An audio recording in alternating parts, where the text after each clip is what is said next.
My name is Dr. Anthony Levatino. I'm a practicing obstetrician-gynecologist, and I've performed over 1,200 abortions. Today I'm going to describe a first trimester surgical abortion called suction D&C, dilatation and curettage.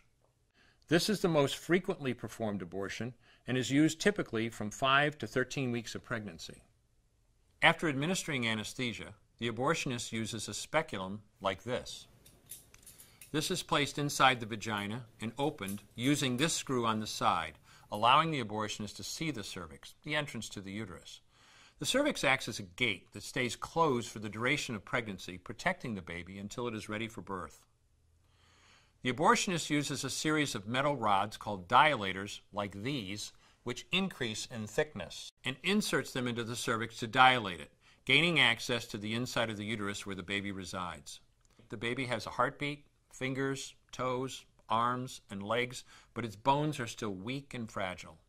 The abortionist takes a suction catheter like this one. This is a 14 French suction catheter. It's clear plastic, about 9 inches long, and it has a hole through the center. It is inserted through the cervix into the uterus. The suction machine is then turned on with a force 10 to 20 times more powerful than your household vacuum cleaner. The baby is rapidly torn apart by the force of the suction and squeezed through this tubing down into the suction machine, followed by the placenta. Though the uterus is mostly emptied at this point, one of the risks of a suction D&C is incomplete abortion, essentially pieces of the baby or placenta left behind.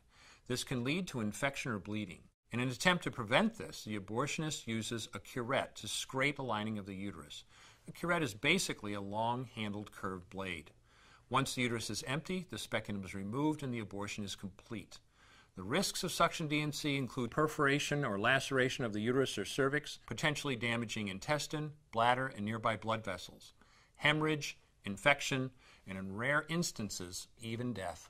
Future pregnancies are also at a greater risk for loss or premature delivery due to abortion-related trauma and injury to the cervix.